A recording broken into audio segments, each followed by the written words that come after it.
The course no me won munsem bebre. Sampa nsem no. So omo pe se esovia. Mesre omunyi Dormaahene mfiri. Omunyi Asante mfiri. Na omo mfre Sampa abusua panin. Na omo mfre Sampa hema. Na omo siesie mpanifo emienu. Entemu asem. Omo siesie wi Sampa hensem no eti obetwa. De miminim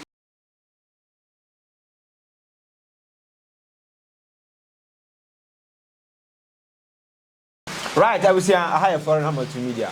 But your program be ahead. Quadia multimedia and as a Quadia TV or YouTube. But you have be able when I subscribe to the channel. No, washa a month for. There be a catch of say, we should watch me. There are comments at the comment section. I say, and now watching before one. At the comment section. I say, and now move to be a kind of one tiasia. Reverend Naman Egu, with me, no friend, no business, no teach you. Indian and corner sending up Watson. Reverend ebe dim komo. Reverend. Chama. Mama kwaba. Mejo sumina. Bomoko. Oba de adaroma. Nase. Reverend. Enne enkomo no. Ye be ko Bono Asante kakra. So ko fu ya sa bi matem. We dey omuni wasem. Okay. Ene say mani twa video do media no so. Okay. Na Chieftancy minister. Oko I'm say peace of right. Sure. And now Kumasi Kai. Ebisano something about Dormaahene and Asante Otumfo. Na obisano question. Say ntokwanto ya ekosi. Nansi akrati bi e was Sampa. Sure. A generated from that place and neighbor. Ntende bre Bono Asante Techiman Asante. Bisa say beboa. Na nsem kai o kan no me twa no short. Okay. O se the bitima gina sa ahemfo bi ni we so. E dey abroad Ghana because more influence. Sure. Sa nsem no. Wo wadwem no wadwen wo sen e wo fa ho. Na unda sana me nche chief foreign multimedia for na Kodia TV for. Me nche omo. Cases we no aye bisepa eni ko na ba yo tase ne banyanza for. Last 2 years, nam to kwa we ho. Me ni makola ba ko. Ye ko Sampa ho. Na me wo Sampa last 2 years. Okay. Me tumra me kiresi. Ba bia na police for ne dam. Ofi police for ne dan a, me dan na to aso. Okay. Na omunni oza me journalist. Me yesofo, me say grandmaster. Me say businessman. Okay. So e ba journalist madwuma me nimu. Me ko ho, me ko da ho, ye ko video yam posti. Ba pem na nyina yam tumi posti ye. The course no me won munsem bebre. Sampa nsem no. So omo pe se esovia. Mesre omunyi Dormaahene mfiri. Omunyi Asante mfiri. Na omo mfre Sampa abusua panin. Na omo mfre Sampa hema. Na omo siesie mpanifo emienu. Entemu asem. Omo siesie wi Sampa hensem no eti obetwa. De miminim kakra metimi aka. Alo me pese me ko Asante mo. Na me pese me ko Bono so mo. Okay. But the mpanimfo ejai court ejai Otumfo ejai Dormaahene. Na omo esiesie Sampa hema ene Sampa abusua panin ntemu a Chieftancy na Sampa na ebe so omo pa omo ntim me yensam training Kodia media house ni na media mako ye training kula mako da Sampa ba bia na ye da no ufre ye mi room se na police for na to aso e wo so nkomo e ko so niam bebre but me don't go ya to 2 years ni Okay. Me mpese ye be ko ho enti omo pede a no mbetie masema omo siesie hima no na abusua panin ntam case ni be so Na me sure because you tell me say oh you sure no. Yan hwa di o. Sumo bia na jafla ta o se han sa moduane jafla we say ona kunya na adwumi so se godi. okay We say ona adwumi so godi. Ma eno na atwetwe nsensen bi. Obesa na asema me pese me ko ho no na o push me o ma ko ho we dey Mr. Wa. me se ma ko da more than 2 weeks Ko we say on just investigations in kwa metimi fro ka na ma ko di baby me nko ya hwe odi baby na me tika nim just to raise issues na me tie nsem keke Sem every omo mo ka ni hono omo kwan nye kura ntika ni tu a eche ti omo kwan ka kanka nti be din komo ache okay o ha kura ben yesuma suma ben omo okay yeah ye be firo ko suma omo be kai a D-Day na bra bi one na yiri be to party ewo suma ko community center se den no na me wo party na se na me wo okay hatem nyina no me ko spy me ko hwehwe nsem bi party na otuma boys akunafo ne nyanka ne we no sa party last 2 years na me wo madam bi of abruchire oni ni kunu ya on beto party tie ko party na se okay ye ko party na se na me wo hobi mi tietie nsem bebre manfo nsem on keka ye gada news okay wo de omopa omuntie masem me nka obi a platform so da na me decide say me nka bi so da okay but omopa na mo pasum dia omunyi na Asante hinimfim omunyi na Dormaahene hinimfim na omomfrɛ Sampa hema na omomfrɛ Sampa busepani no omunyi na ya asamoduan film omunyi na jafra film na omunsiese mpanifo mienu wentam na sasomdua ma mo ma ke ba bia ninim de meka okay minim de meka pa me audios be break na ya release ya tuguye ya delete videos ni audios na was space ya camera your watch your camera your button pro your camera the media person about to be very careful and me see me wo me person me ko ho omum pempani fo mi nu wentem na omun sisi a case close me person me ka say no ya be ka say na say me person me ko because na se omanya Ghana hai kuro a ntokwa woso eye boko tiobodom boko ni tiobodom honju kura me ma adwuma na adwuma bi wo tiobodom me ye adwuma ni fi tiobodom okay wa tese ye mo ska say ko bi adwuma boko abeko e da mera ko onko omo ma adwuma tiobodom nyina no na no me tese regional minister course wa obe twitu ana abeku bia no obe come for life deben if care is not taken Sampa boko be yasne Sampa tiobodom be yasne Sampa I'm telling you the best sinu na say the Sampa for sia bo mo ho no abufu aba me pese me ko ho me ko mo make kansem bia he la nsem ni me wo ho no Sampa fa bo mo bra o ma bo mo ho rough me ko da ho more than 2 weeks yeah o de me pese me ko ho kese se eje kekre de be si Sampa no obusu enu ni o Sampa na se Sampa nju opa akofa no anye sa de be ba na anye papa Sampa njo da baby a nema na pimpim kono time ehu na de besi no he me mpese meka mu asem se de bi mu abo mu ho etwen niema bi no I don't want to go there me mpese meka wan ye video ni wie no ye wie de na me firi okura no na yesu se odu gogota na refo asha ne kra so da me firi Sampa na refo asha me kra so because of me sambia mate ye mahu na refo asha me kra so de besi no me pese me kom kese wow obviously so have video na say no is kakra bi uma aya fa no normal na say isu no pete kakra but we try say that gather much information amount and say say reverend dia he say chieftancy minister e kan no o say ye betuna gina ahefu ni so sure e dia build Ghana kra nye say me say ne da jewe ma nya kwanya na makonta ehia kama wasema meka chara konta makonta ni joma mama na wo mari mi aba okay enti no mi hia konta na no wasema meka chara konta I tell you sir I'm seeing for on saki obia from head to toe on saki MC bia Ghana MC bia on saki no ale nanka konta ultimi video ye na wugumia ana utie mi ana obi sende ma wa konta asema meka chara no say MC for no synchro ana even meka ni say ye papa obiempo ana ye papa ba ko no e fese Kennedy so on the bebo se ase du ngete na bebo wo be after mahama wo be bia no opa drop MC for no na fa hemfo ye MC okay na ka ye hwe de Ghana be ye okay se ye fa hemfo no e de o ma ye MC sa nka niema be si o Ghana no e be ti obi ansem wow e be ti obi ansem because here ye ntunu yentuno before be true no na why are the bonny na assuming Techiman ha yewo ana Asante ana Kamfo ya mahini biska ye fa nana apentimfo si giabo Techiman ba muhini he papa no project a oye o Techiman na ya fa ne say ombeye you can say MC here o Techiman be koso pa on se wa odi asoso kwa adura continue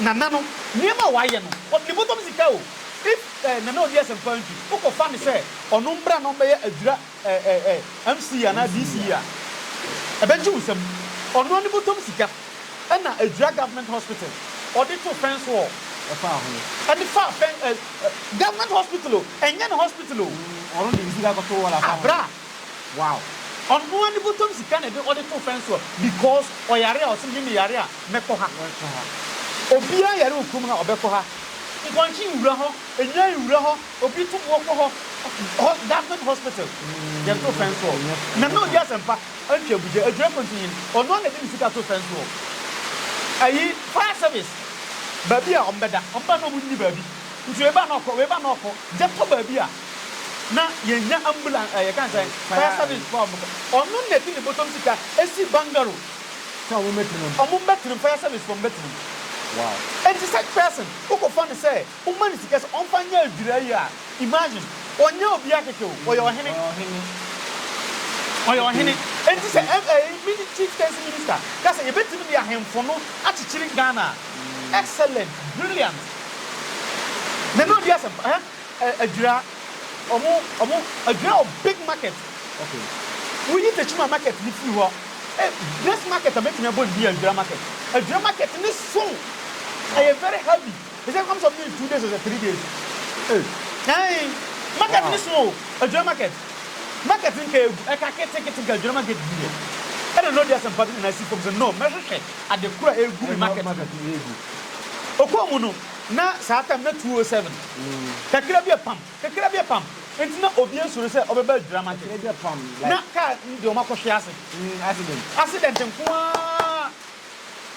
obi ko adura o mada wampira ye ntwane e bitwane nsa wanwe asamfufo o de dem na be afere obi ensure say obeko adura ma ko accident je kwa ida obekọ abofo ana obekọ Techiman na adura market okay na no dia some people here no who say no cars na e wo station wo car ni nye enti obi beto sprinter baako a e brand new obekọ aba no oton wa no akọ Kumasi magazine for e 4 no dia ba e ko ya bom na nipa na na sha ta dia na dakoro ono a sha di e na obowura o okọ onum no na oka kire omo say car da be bia station ya onu ankasa you can feel na you can o pam ka da na ana na mbeku manfo enti accident na e ko so adura no e ka go okay o pam ka go e wa adura na obi asempa o onya MCU onya government ayibia o government appointee bia ye man position bia ye man contract say on say we ni pa o but ni manfo ewu ni degu jano onu me nanako oni store odum ho but odi ne huti ho say on pene man manfo on pene madwani onu ankasa atena ase na oyi ka dada ni nyina what is say hwan what in bo be panacho na wo pam fa ka ni fi ho ani etonton ka na ko tom no baako ebetim ni nipa aba oyo okay with it enti na yes anu me ka bia nhwe aso adura kwan obi akwa oba ne ko hwe adura market e bomma before the market no ko na amanfo kra boten ne ko abro bag full one ne on say 4 million 2 million abro adura wow ya to ayi na me ka chance o mama sase okay o mama sase me just as o ko de ayi local rice na eba okay eba o de mu be me ya adura ye do local rice inside senka Ghana for ye discussion who ko na no dia some process here who ko na office no ga na mama sase na me fa nye mu na mo no a o man for do no be process here obe mo sase correct no process no dey dia so e be call the local rice who dey make abrochire schools ni water crowd na supply mo mu be business time enti me ko adura mo to tomo na bag na mo dey call na ma supply omo aburo na ma supply omo ne ma jai kan say aburo no e dey ama mo sa ope aburo bag a ofre mo sa olodu kam no dey abro okwa adura abu koye business o okwa today's FM ono nana no e na dey today's FM oba promo no na FM ni ho oyo hino the project am bubo si yes oyo hini ohwe krom ho a kuro no Accra Convention Center ono to the bottom e ko bi community radio aye today's radio ono ni TV na otoma agrada today's TV secret fan am no kan okay but FM ni dey ho se see FM no ho but TV na on ton ye okay na no frame on me papa no so frame papa that was what when is the father papa me nana o papa me papa say team no ye best start to high me o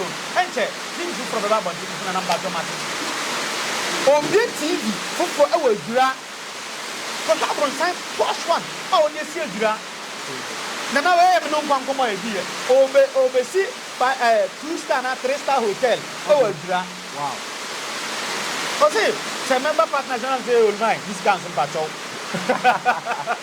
This can duro. O 5-star hotel o. Adi aba dura o. Bra. Oya hini onye aban mu position bia. O hini. Enti ka say dia henfo ne chichiri corona. Okay. Na no me frɛ obi na na me di nkomo. Ana se na police, fire service and a soldier. Nipa 122 and na a force free from war. Odo mo police fire service I can't say open to a Nipa 122 bimu soldier, bimu police, bimu na SS no o kan unwie o mo hwo mo SS.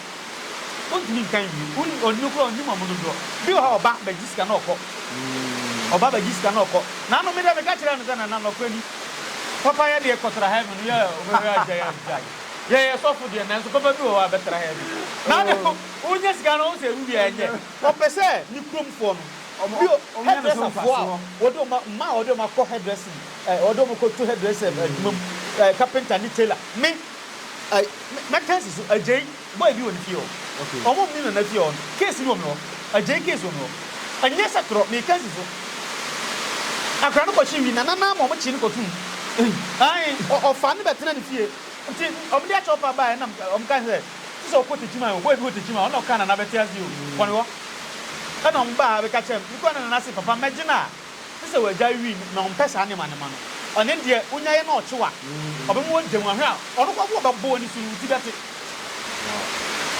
ɔpɛsɛ nipa biara nya bibi ɛkɔ na no obi a poultry farm day poultry farm na sprinter no ana 207 yellow do 4 day biara o ɛkɔ takrade Accra Cape Coast akrantia na yɛn o ɔwɔ akrantia afuo a na ɔyɛ akrantia na bɛkɔ Accra ɔbɛba no na boys na kɔtɔ ma tɔ baafo Mimi say bisa dura omo yesa ni fio abo bia ndwan ho ponche ho a wo fa nipa omo yesa adwuma etu ye boy e bia wan ko school utumi nya ban adwuma utumi ko police no do asha ha o e bia poultry farm mo na obe sansuo ma omo aprapra na no do asha ha etina omo pum ho youth no o em omo e mo ye adwuma enti e jahemfo na ne omo ba ye no e be ju ebentu usam you can mean kan kwaje yan he Otumfo hwe Otumfo hospital me ka se mo ya Techiman fo bu befu o me ko ka se on be ka se ko de prekasa asemo me atisemo Techiman fo atisemo ma mbu fo asem me da metie ma mfu mani ahu o se ye no kura me nim e ye nkoro so a me nim atisem kire se yewura o se ade yo akonfam me o to so ana se man so a Techiman man na no hodo no nti okoye no ana ofre Asante hini say minua ase minua maba ha o ase sa ase ane ase me hodo dum kakra mbesa me ho yade enti okoye owura mu Asante hini wura mu no na ohu say ba bi wo ho a hospital on enye Otumfo eye sa hospital na oye Techiman okay Sampa na meka embo ya tsem aha Sampa ho a atesem o okay enti okosra ni nua no e na ohu se kwan no ehonye enkoye bibi enkoye e na oma omoye enti enam Techiman man hene so e na Otumfo ye sa de no okay what I say pese Otumfo ye no a bloggers a bayfo bloggers na metwa mo ka o mo bloggers mo be brese na metwa mo ka makoma because Otumfo yes ade blogger bia ko donate but time Otumfo ne Dormaahene na atwadebo bloggers na ko fa bi register e dey go mbutom but ye ko donation akoya clinic hospital no obi afisika ma bloggers na ngotua abayfo na metwa mo ka mo be yale pasia for bloggers mo ko na mo ko bo papa no na mo nja se mo ndi Dormaahene atem mo ko bo Otumfo no onye hospital no na bo bloggers no so no mo nja jimi ni bayie na mo so mo ko bo eyewura Dormaahene na on proper krom also on pefi ye onipa bi o chiri fi enti Dormaahene si on pefi o chiri fi on pese fi be ba ni krom ne manfo be yale fi di yare ba o bebre o pese ni krom ye the cleanest city in Ghana Mr. Brothers ni say dudu say na praye atose kan akoko donate bi say mewura ayom de bola gumi ko fence that's been no me wa tanji petrol car na e prakrom no me ma 1000 Ghana 250 cedi say for top me trust top petrol no car in prakrom why be that o sorry so na odi Asante na atem o ye blogger wo bunu na odi Asante na atem Dormaahene se wo prakrom o ma ni krom ay kama de o hwe so nye no o ko boa no e ma krom ho nye kama o to na nkwase asem ni jimi o ti se bia o hini bi urade yakopon na me urade the last video I did want kwasa sam kra because me videos me pattern but Dormaahene ya ade no boa no Asante hini ya ade no boa no promo sa ade no bisa hu se Asante bloggers no omo mudi Asante hini atam dudo se na akwa adura niema me ko nse omako na odi asempa o se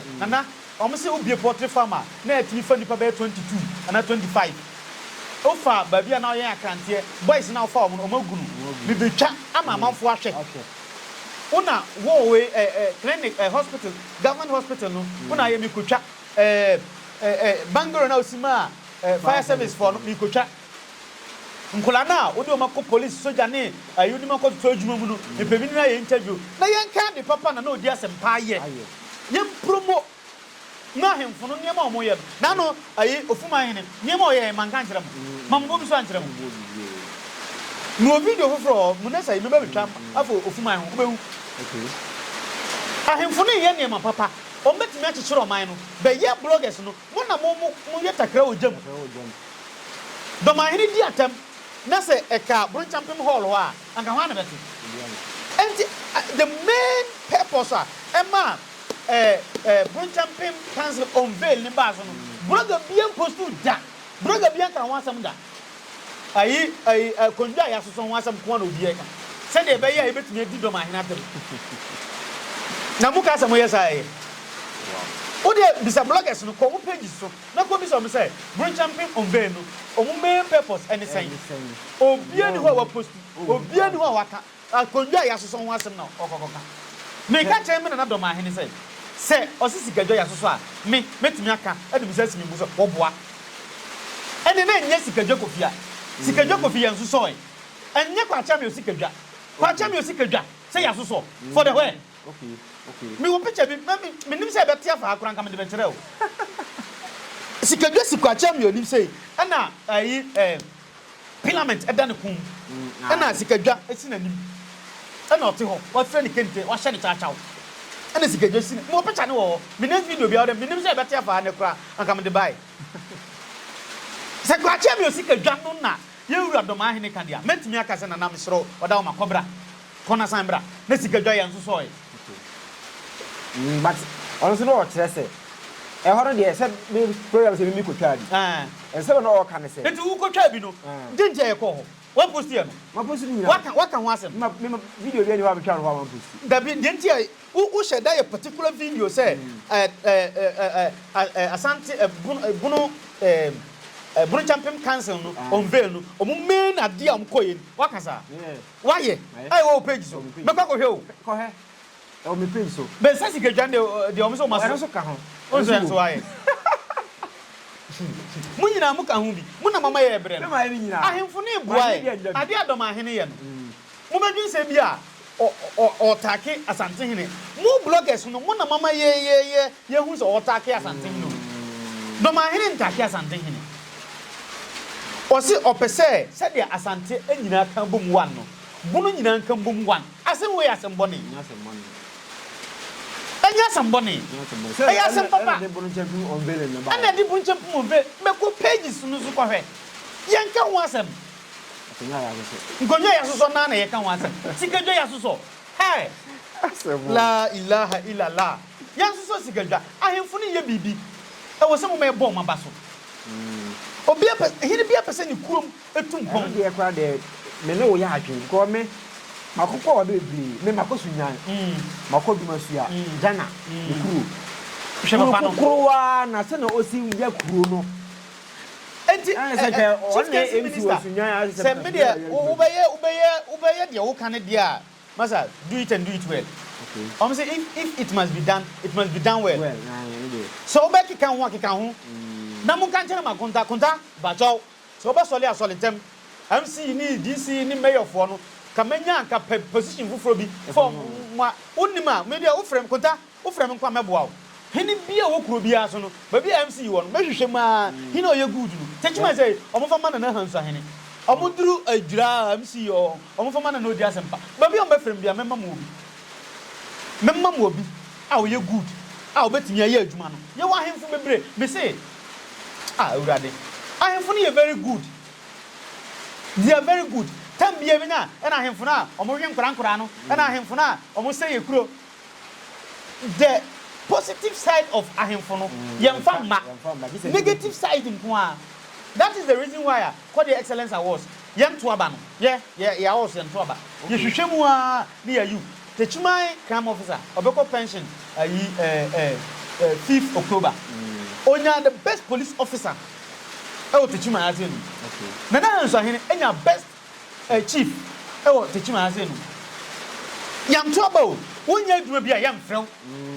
unless we adwuma to aba na wo disikabeto that be we won't do that enti ahemfo no eboa ai wo se aban no hwe enyusu ahemfo no enti dameti chieftancy asem no me bomsam na aburofo no eye bloggers no omo ya baifu omo na ha adwene omo na titi omo na maye Ghana nkoso bloggers na ma Ghana nkoso otom bloggers no mu na mo ma Ghana nkoso ahemfo no eye bibia muntwa ade papa on broni no be publish fee say this is America and America is very dirty oh bida but obi betimi akwa twa Kumasi baabi akotwa Dormaahene baabi akotwa Techiman baabi me human bi Techiman pa ne o hefi ya ha now we are correct nanu na I honorable James Akosa okita praye what is gotem me hu say bloggers na blogge what is gotem o pele kurum yam blogge yanka wasem odini hu ni yanka be opa ma ondidi na onjan to fom ye be fa mama mfa kwanya we su na menda na se na nse o me ni kodi fufu otuaka and honorable James Akosa me da se o ya for Techiman south chobo don kwan so no so hem video na on kai okay na me come clinic wo jima kintampo jima ntimi do na me pake na me ye wan tu ntimi do na on so te o me ji ya na on so je no tu am de ma nyami hira no so ya de ye hia ma mo ma bibi ntu ya ho mama maduani de enti nyami hira no what ya say me sere obi ye bibia ye mbo na baso papa no ye nka boni no oni ni Nyankopon temu asem na ka Dormaahene be gina me nuanom se bunu nya Dormaahene Techiman nya sumanya drobonya atebunya ahu enti muma yen kan bom na ma blogging na nanu abuchafo macho na Dormaahene se abunfo nyina kan bom o kan ba kon akon mu nyina se de bunu United no aye adwuma ade achia se sigaja ya soso mu hu ye ma hom ti o Ghana no bloggers. So And I had him move a video. Me share some videos. Me a businessman. And me share video. Ebia. Omo me business tycoons. Omo videos na me share. Because me a very business person. Pa me bisa. Eti I na me share. Na me share. And business videos. And na me share. Because na me ko. Sikajo ya so me fa mo bai. Me hwan say me credit sa na nya dai. Etu ye tell any ko hwe sikajo ya so video. Ko hwe ko ye fa so a ye pam tade kama ye yi style. We Oliver Crowdy ne pam mami. Ko hwehwe bi. Pam bi. O botra ko hwehwe 3 styles. Do jaja sikajo ya so asem na ko hwehwe video. Papa ba boa. We businessman. Open da kum video ho ko hwehwe bi. Okay. Among for the brave videos who are be a business akoso could advice. Me tie dangote mu. Or see if you have money, you don't carry money. Maybe number one Ghana city crab in bottom. Ochimia, mobile money, no grandma bobos and mumu. Do we because my family be to think say, who is Sika, who is Sika Nante? Sika Mummy here, Juma. Say Chieftancy by ya, I am funny here, Juma. I am funny. Hinibi, the referee, yes, or no, so the crew, or not a cotas and watch it. Sir, Mako, me say, the project I may be an. On one I am our cotas, to say, Bia, Chibodom or tonic, Bia, 50 acres and now 400 acres, 500 acres. As a pente, and what Tonina, and all the children one. Wow. What I say? My next video, Ntokwesi wo Amantin. Atebu Amantin. Ntokwesi wo. My next video, me baso. Okay. Me baso pa. But amanfo ni maso. Yes, I can grab it. Yes, me baso. Me baso. Obi got me kasa asitono. Obi got asase 250 acres. Na adane akasa. Ewo Amantini Atebu for ntem. We say Koribum Atebu Amantin. Na Amantin for some Asante. Na Atebu for no so ewo Bono. Nti ntokwabi ho. Me next video me be boom. Nipo ko fa Santokwa ne ba ne kwan Ntokwa ne fa so ba nyina. Ba be kan nyina acho. Wow. Ahemfo no eye adwuma. Omo po adwuma pa. Enti yem promo omo. Yemma niema nkoso. Techiman South. Mufama na hanzo ahene. Techiman North. Mufama ohini we. The na ya kan yedi ni hu nkomo ekura ga. Ofuma ahene. Muduru adwura mufama na odi asempa. De aka na me de nya ba be somso. Mun kan kire makonta. Akonta wo hem video na ye ne sa. Asenka MC nye ko collapse MC fo. On fa hem fo nya MC. On fa hem fo nya sa. Na ohini bia. Obemma ni sika se. Na namba cho kwan we no ye nhwe ma omunyi. Obeyi. O were je. Wa yi a. Onye ne net krum a. Krum. Ono ontu nko ba bia o. Yere nya net he yae. Obato ha. Obato ha. Ohini bia de pebu. Ana ahemfo no. Sabi na namfa ncha me. Omo panhwe mu. Omo payam ye nhwe. Enti say ko fa no odi asempa say o meye adwura MC a. Obetra as much as possible. Say obeye bibi. MC nye aban asem o. MC kura say MC municipal chief. Ai, ndika chief kura ka for no ko de. Ampa wo na waka asem ni. Municipal chief executive. Munyi chiefs ni bi. But mo ja de ko ma. Chiefs ni mo sabi de o yem puntundjuma bi de say na apentifo si ji abo hanso ahene mu. Munyi bi. Mun freno say chiefs ni nyina hwehwe mu no yese call the excellence awards ni ye bo aba so say we best chief enti aban we aba no o se hwe man puntuo nkoso Techiman kebe boa go no credit wo head ai na ya uka no ho asem na so ahene ko henso akohwe wa yi kwan atoba bia manya time mama no say obedi bayere me o frame wan frame o meba ho okay meba ho me dem camera nyina meba ho na o frame wan frame o meba ho bayere no nyina me nyina beba bidi okay na e kodura nipa bi say o dey excellence awards ye de ye citation kese be ma no na ya san ya story e kire say o ye best chief in Techiman municipal okay nzie nsam kire fo na meka mindim de waye na fe niema waye me mpese me bobo so ha anya say be say repetition enti dani dura me kire no